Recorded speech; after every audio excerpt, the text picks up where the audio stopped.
એવા જનપ્રેરક, માર્ગદર્શક અને દીર્ઘદ્રષ્ટા માનનીય પ્રધાનમંત્રી શ્રી નરેન્દ્રભાઈ મોદીજીને તાળીઓના ગડગડાટ સાથે તેઓના સંબોધન માટે આમંત્રિત કરીએ છીએ.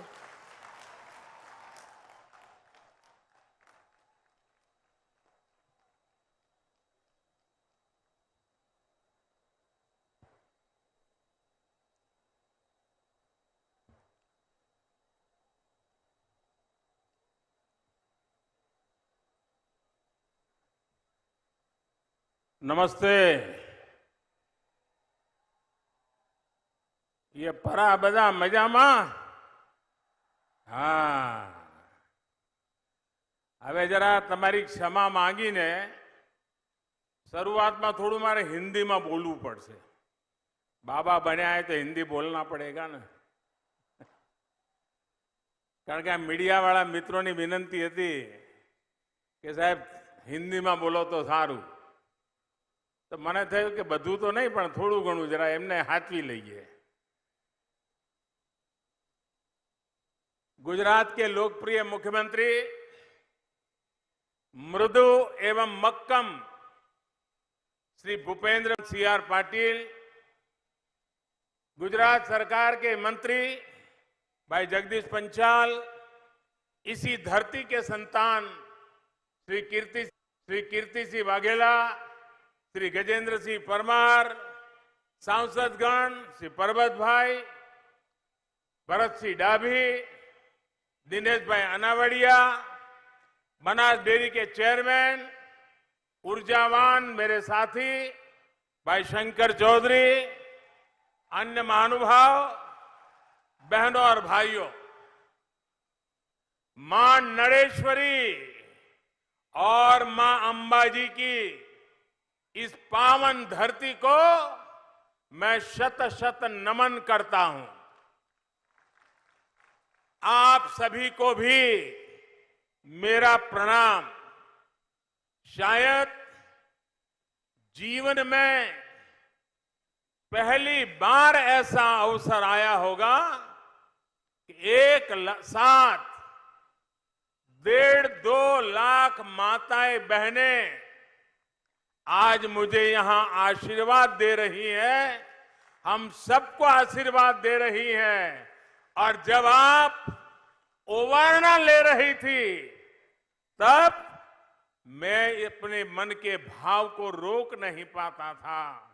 आपके आशीर्वाद, मां जगदंबा की भूमि की माताओं के आशीर्वाद मेरे लिए एक अनमोल आशीर्वाद है, अनमोल शक्ति का केंद्र है, अनमोल ऊर्जा का केंद्र है. मैं बनास की सभी माताओं बहनों को आदरपूर्वक नमन करता हूं.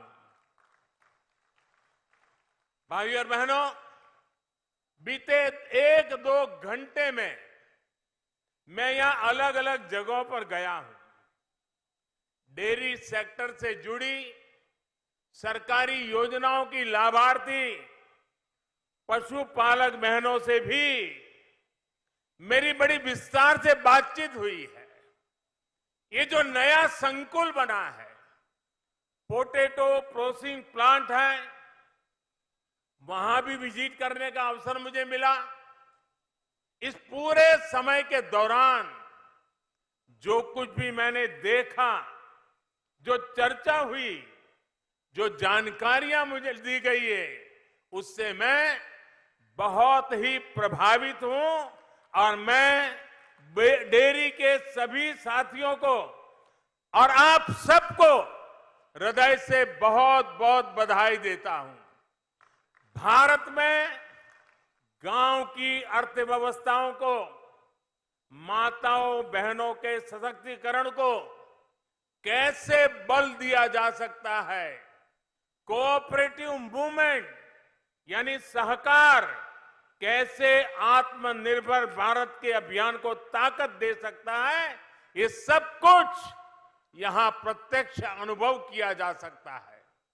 कुछ महीने पहले मुझे अपने संसदीय क्षेत्र वाराणसी में बनास काशी संकुल का शिलान्यास करने का अवसर मिला था. मैं बनास डेयरी का हृदय से आभार व्यक्त करता हूं कि काशी के मेरे क्षेत्र में आकर के भी वहां के किसानों की सेवा करने का, पशुपालकों की सेवा करने का गुजरात की धरती से बनास डेयरी ने संकल्प किया और अब मूर्त रूप दिया जा रहा है। मैं इसके लिए काशी के सांसद के नाते मैं आप सबका कर्जदार हूं, मैं आप सबका ऋणी हूं और इसलिए मैं विशेष रूप से बनास डेयरी को हृदय से धन्यवाद करता हूं। आज यहां बनास डेयरी संकुल के लोकार्पण का कार्यक्रम का हिस्सा बनकर मेरी खुशी अनेक गुना बढ़ गई है। भाइयों और बहनों, आज यहां जो भी लोकार्पण और शिलान्यास किए गए हैं वो हमारी पारंपरिक ताकत के से भविष्य के निर्माण के उत्तम उदाहरण है। बनास डेयरी संकुल, चीज और वे प्लांट, ये सभी तो डेयरी सेक्टर के विस्तार से अहम है ही। बनास डेयरी ने ये भी सिद्ध किया है कि स्थानीय किसानों की आय बढ़ाने के लिए दूसरे संसाधनों का भी उपयोग किया जा सकता है। अब बताइए, आलू और दूध का कोई लेना देना है क्या? कोई मेलजोल है क्या? लेकिन बनास डेयरी ने ये रिश्ता भी जोड़ दिया। दूध, छाछ, दही, पनीर, आइसक्रीम के साथ ही aloo tikki, aloo wedge, french fries, hash brown, burger patties जैसे उत्पादों को भी बनास डेयरी ने किसानों का सामर्थ्य बना दिया है। ये भारत के लोकल को ग्लोबल बनाने की दिशा में भी एक अच्छा कदम है। साथियों, बनासकांठा जैसे कम वर्षा वाले जिले की ताकत कांकरेज गाय, मैसानी भैंस और यहां के आलू से कैसे किसानों की तकदीर बदल सकती है, ये मॉडल आज बनासकांठा में हम देख सकते हैं।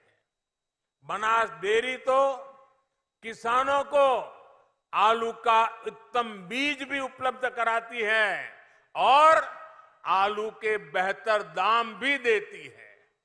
इससे आलू किसानों की करोड़ों रुपए कमाई का एक नया क्षेत्र खुल गया है। और ये सिर्फ आलू तक सीमित नहीं है। मैंने लगातार स्वीट रिवॉल्यूशन की बात की है। शहद से किसानों को अतिरिक्त आय से जोड़ने का आह्वान किया है। इसको भी बनास डेयरी ने पूरी गंभीरता से अपनाया है। मुझे ये जानकर भी अच्छा लगा कि बनासकांठा की एक और ताकत यहां की मूंगफली और सरसों को लेकर भी डेयरी ने बड़ी शानदार योजना बनाई है। खाद्य तेल में आत्मनिर्भरता के लिए जो अभियान सरकार चला रही है, उसको बल देने के लिए आपकी संस्था तेल संयंत्र भी लगा रही है। ये तिलहन किसानों के लिए बहुत बड़ा प्रोत्साहन है।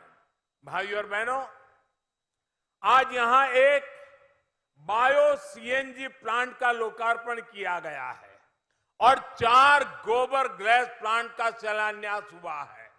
ऐसे अनेक प्लांट्स बनास डेयरी देश भर में लगाने जा रही है। ये कचरे से कंचन के सरकार के अभियान को मदद करने वाले हैं। गोबर धन के माध्यम से एक साथ कई लक्ष्य हासिल हो रहे हैं। एक तो इससे गांवों में स्वच्छता को बल मिल रहा है, दूसरा इससे पशुपालकों को गोबर का भी पैसा मिल रहा है, तीसरा गोबर से बायो सीएनजी और बिजली जैसे उत्पाद तैयार हो रहे हैं, और चौथा इस पूरी प्रक्रिया में जो जैविक खाद मिलता है उससे किसानों को बहुत मदद मिलेगी और हमारी धरती मां को बचाने में भी हम एक कदम आगे बढ़ेंगे। इस प्रकार के प्रयास जब बनास डेयरी के माध्यम से पूरे देश में पहुंचेंगे तो निश्चित रूप से हमारी ग्रामीण अर्थव्यवस्था मजबूत होगी, गांव मजबूत होंगे, हमारी बहनें बेटियां सशक्त होगी। साथियों, गुजरात आज सफलता की जिस ऊंचाई पर है, विकास की जिस ऊंचाई पर है, वो हर गुजराती को गर्व से भर देता है। इसका अनुभव मैंने कल गांधीनगर के विद्या समीक्षा केंद्र में भी किया। गुजरात के बच्चों के भविष्य को, हमारी आने वाली पीढ़ियों को संवारने के लिए विद्या समीक्षा केंद्र एक बहुत ताकत बन रहा है। हमारी सरकारी प्राथमिक शाला, उसके लिए इतनी बड़ी टेक्नोलॉजी का उपयोग, ये दुनिया के लिए एक अजूबा है। वैसे मैं इस सेक्टर से पहले से जुड़ा रहा हूं, लेकिन गुजरात सरकार के निमंत्रण पर कल मैं विशेष तौर पर गांधीनगर में इसे देखने गया था।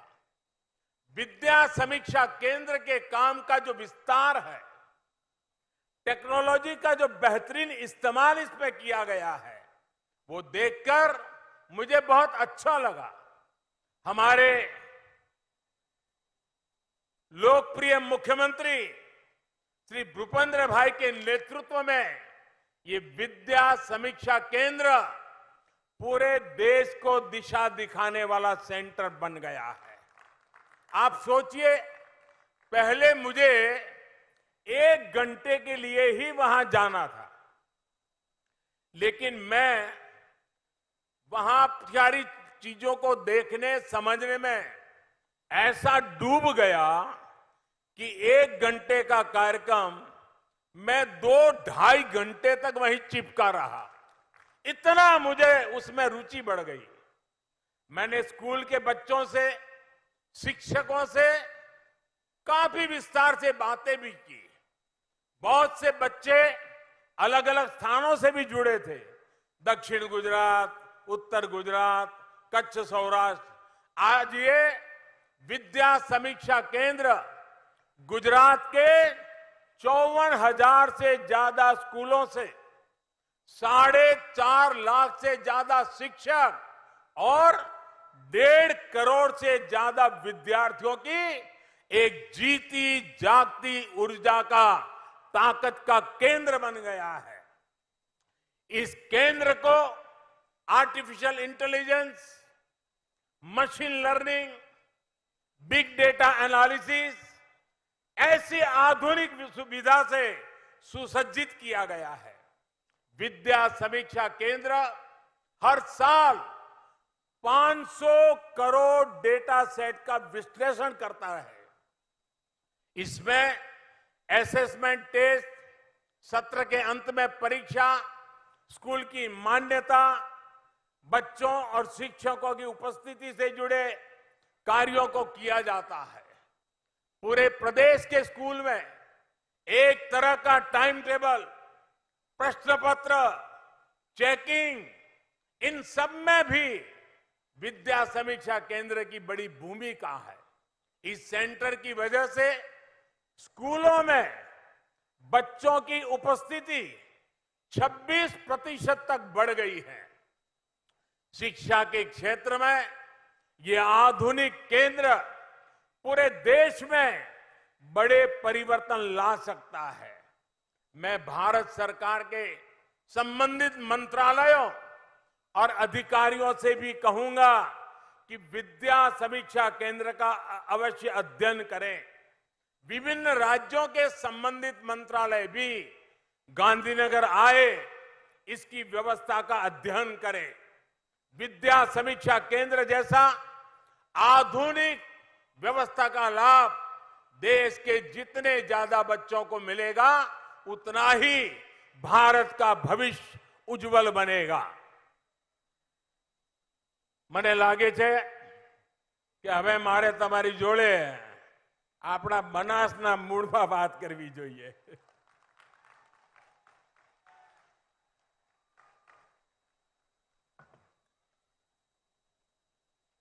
સૌથી પહેલા તો જ્યારે બનાસ ડેરી સાથે જોડાઈને બનાસની ધરતી પર આવું ત્યારે આદરપૂર્વક મારું પહેલું માથું નમે છે મુરબ્બીસિંહ ગલબા કાકા માટે. અને આજે હું 60 વર્ષ પહેલા ખેડૂતના દીકરા ગલબા કાકાએ જે સપનું જોયું એ આજે વિરાટ વટવૃક્ષ બની ગયું અને બનાસકાંઠાના ઘેર ઘેર એણે એક નવી આર્થિક શક્તિ પેદા કરી દીધી. અને માટે સૌથી પહેલા ગલબા કાકાને આદરપૂર્વક નમન. બીજા નમન મારી બનાસકાંઠાની માતાઓ બહેનોને. પશુપાલનનું કામ મેં જોયું છે કે મારી બનાસકાંઠાની માતાઓ બહેનો ઘરમાં જેમ સંતાનને સાચવે એના કરતા એ વધારે લાગણીથી એના પશુને સાચવે છે. પશુને ચારો ન મળ્યો હોય, પાણી ન મળ્યું હોય તો મારી બનાસકાંઠાની માતાઓ બહેનો પોતે પાણી પીતા અચકાતી હોય છે. ક્યાંક લગ્ન માટે, વાર તહેવાર માટે ઘર છોડીને એક રાત બહાર જવાનું હોય તો બનાસની મારી માતાઓ બહેનો સગાવાલામાં લગ્ન છોડી દે પણ પશુને એકલા છોડીને ન જાય. આ ત્યાગ અને તપસ્યા છે. અને એટલા માટે આ માતાઓ બહેનોની તપસ્યાનું પરિણામ છે કે આજે બનાસ ડેરી ફલી ફૂલી છે. અને માટે મારા બીજા નમન મારી આ બનાસકાંઠાની માતાઓ બહેનોના ચરણોમાં છે. આદરપૂર્વક એમને પ્રણામ કરું છું. કોરોનાના કાળખંડમાં પણ બનાસ ડેરી એક મહત્વનું કામ કર્યું.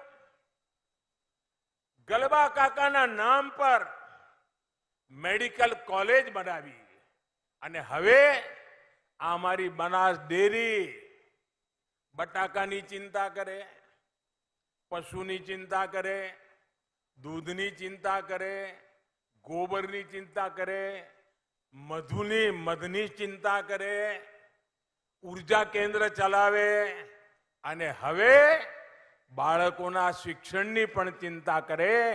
એક પ્રકારે બનાસ ડેરી, બનાસકાંઠાની આ કોઓપરેટિવ મુવમેન્ટ આખાએ બનાસકાંઠાના ઉજ્જવલ ભવિષ્યનું એક જબરજસ્ત ગતિશીલ કેન્દ્ર બની ગયું છે. અને એના માટે પણ એક દીર્ઘદ્રષ્ટા વ્યવસ્થા જોઈએ. અને ગયા 7-8 વર્ષમાં જે રીતે ડેરીનો વિસ્તાર થયો છે અને મારો તો આમાં શ્રદ્ધા રહી હોવાના કારણે આમાં મારાથી જે બનતું હોય, મુખ્યમંત્રી હતો ત્યારે ખડે પગે ઉભો રહેતો હતો અને હવે તમે મને દિલ્હી મોકલ્યો તો મેં તમને નથી છોડ્યા. તમારી સાથે રહીને તમારા સુખ દુઃખમાં ઉભો રહ્યો છું.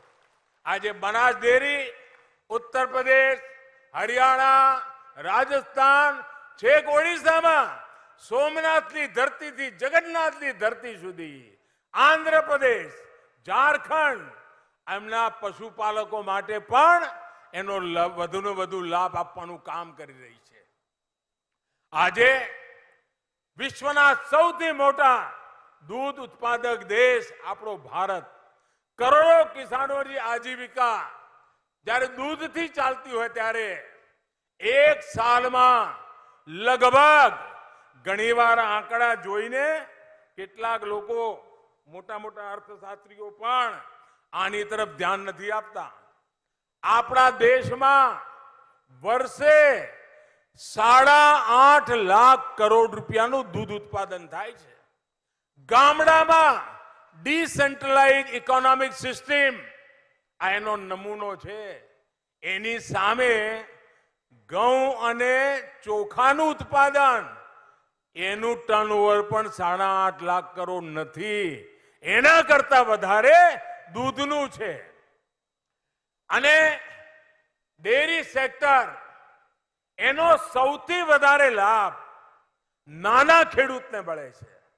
2 વીઘા 3 વીઘા 5 વીઘા જમીન હોય, વરસાદનું નામો નિશાન ના હોય, પાણીનો અભાવ હોય, ત્યારે અમારા ખેડૂત ભાઈ દીકરા માટે જીવન દોયલું થઈ જાય ત્યારે પશુપાલન કરીને પરિવારનું પેટ ભરતો હોય છે. આ ડેરીએ નાના ખેડૂતોની મોટી ચિંતા કરી છે. અને નાના ખેડૂતોની મોટી ચિંતા એ સંસ્કાર લઈને હું દિલ્હી ગયો તો દિલ્હીમાં પણ મેં આખા દેશના નાના કિસાનોની મોટી મોટી જવાબદારીઓ માથે લેવાનું મેં કામ કર્યું. અને આજે વર્ષમાં 3 વાર 2,000 રૂપિયા આ ખેડૂતોના ખાતામાં સીધા મોકલી આપું છું. પહેલાના પ્રધાનમંત્રીઓ કહેતા હતા કે દિલ્હીથી રૂપિયો નીકળે તો 15 પૈસા પહોંચે. આ પ્રધાનમંત્રી એમ કહે છે કે દિલ્હીથી રૂપિયો નીકળે તો 100 પૈસા એ જેના ઘેર પહોંચવા જોઈએ એના ઘેર પહોંચતા હોય છે અને ખેડૂતને ખાતામાં જમા થતા હોય છે. અનેક એવા કામો આજે જ્યારે ભારત સરકાર, ગુજરાત સરકાર, ગુજરાતની કોઓપરેટિવ મુવમેન્ટ આ બધા સાથે મળીને કરી રહ્યા છે, ત્યારે હું આ બધી મુવમેન્ટને હૃદયપૂર્વક અભિનંદન આપું છું. એમનો જય જયકાર થાય. હમણાં ભૂપેન્દ્રભાઈએ બહુ લાગણીપૂર્વક એક વાત કરી પ્રાકૃતિક ખેતીની. બનાસકાંઠા એક વાત જો સમજી લે તો બનાસકાંઠા કોઈ દી એ વાતને છોડે નહીં, એ મારો અનુભવ છે. શરૂઆતમાં મહેનત પડે. મને યાદ છે વીજળી છોડો કહીને હું થાકી ગયો. અને બનાસના લોકોને થતું કે આ મોદીને કે સમજણ નથી પડતી અને અમને કહે છે કે વીજળીમાંથી બહાર આવો, અને મારો વિરોધ કરતા હતા. પણ જ્યારે બનાસના ખેડૂતો સમજ્યા અને મારા કરતા પણ 10 કદમ આગળ ગયા અને પાણી બચાવવાનું મોટું અભિયાન ઉપાડ્યું, ટપક સિંચાઈનો સ્વીકાર કર્યો, અને આજે બનાસ ખેતીના ક્ષેત્રમાં ક્રાંતિકારી બદલાવ લાવવાનું કામ આજે મારું બનાસકાંઠા કરી રહ્યું છે. મને પૂરો વિશ્વાસ છે કે માં નર્મદા જ્યારે બનાસને મળવા આવી છે ત્યારે આ પાણીને પરમેશ્વરનો પ્રસાદ માનીએ, આ પાણીને પારસ માનીએ. અને આ વખતે આઝાદીનો અમૃતકાળ, આઝાદીનો અમૃત મહોત્સવ છે. આઝાદીના 75 વર્ષ થયા છે. મારી બનાસ જિલ્લાને વિનંતી છે કે 75 એવડા મોટા તળાવ બનાવીએ. બનાસની આ સૂકી ભટ્ટ જમીનમાં જ્યાં તણખલું પણ ન થતું હોય એવી ધરતી આપણે ત્યાં પડી છે. 75 એવડા મોટા તળાવ બનાવીએ અને 1 કે 2 વરસાદ આવે તો પણ પાણી ધડાધડ ત્યાં બહીને જતું રહે એવી વ્યવસ્થા કરીએ. અને જો પાણી આ તળાવ ભરવાનું ચાલુ કરીશું તો મારો પૂરો વિશ્વાસ છે આ ધરતી પણ અમૃતમય બની જશે. અને એટલા માટે મારી અપેક્ષા છે કે આ જૂન મહિના પહેલા, વરસાદ આવે પહેલા, આગામી 2-3 મહિનામાં જબરદસ્ત અભિયાન ઉપાડીએ અને 2023 15મી ઓગસ્ટ આ આઝાદીના અમૃત મહોત્સવ સમયમાં જ આ 1 વર્ષમાં એકલા બનાસ જિલ્લામાં ઓછામાં ઓછા 75 મોટા તળાવ બનાવીએ અને પાણીથી લબાલબ ભરીએ. તો આજે જે પાણીની મોટી નાની તકલીફો પડે છે એમાં આપણે બહાર આવી જઈશું. અને હું તમારો અનન્ય સાથી છું. જેમ ખેતરમાં એક સાથી આપણું કામ કરે ને એમ હું તમારો સાથી છું. અને એટલે તમારા સાથી તરીકે તમારી જોડે પડખે ઉભો રહીને કામ કરવા માંગુ છું. હવે તો આપણા નડાબેટમાં ટુરિઝમનું કેન્દ્ર બની ગયું. ભારતના બોર્ડર જિલ્લાઓનો વિકાસ કેમ થાય, ભારતની બોર્ડરને કેવી રીતે જીવંત બનાવાય, એનું ઉદાહરણ ગુજરાતે પૂરું પાડ્યું છે. કચ્છની સીમા પર રણોત્સવ આખા કચ્છના સરહદને, ત્યાં વસતા ગામોને આર્થિક રીતે ધમધમતા કરી દીધા. હવે નડાબેટ એનું જે સીમા દર્શનનો કાર્યક્રમ શરૂ થયો છે, એના કારણે અમારા બનાસ અને પાટણ જિલ્લાની સરહદોના છેવાડાના ગામો માટે પણ આ ટુરિઝમના કારણે આ ગામડા ધમધમતા થવાના છે. દૂર સુદૂર ગામડામાં રોજી રોટીના અવસર પેદા થવાના છે. વિકાસ માટેના કેટલા બધા માર્ગ હોઈ શકે. પ્રાકૃતિક ગોદમાં ઉભા રહીને કઠિનમાં કઠિન પરિસ્થિતિમાં કેવી રીતે પરિવર્તન લાવી શકાય, એનું આ ઉત્તમ ઉદાહરણ આપણી સામે છે. ત્યારે હું બનાસના નાગરિકોને, ગુજરાતના નાગરિકોને અને એક પ્રકારે દેશના નાગરિકોને આ અણમોલ રત્નો આજે એમના ચરણોમાં ધરી રહ્યો છું. અને આ અવસર માટે બનાસ ડેરીએ મને પસંદ કર્યો, એ બદલ હું બનાસ ડેરીનો પણ આભાર માનું છું. મારી સાથે બંને હાથ ઉપર કરીને જોરથી બોલીશું, ભારત માતા કી. અવાજ જોરદાર જોઈએ હો આપણો. ભારત માતા કી, ભારત માતા કી. ખૂબ ખૂબ ધન્યવાદ.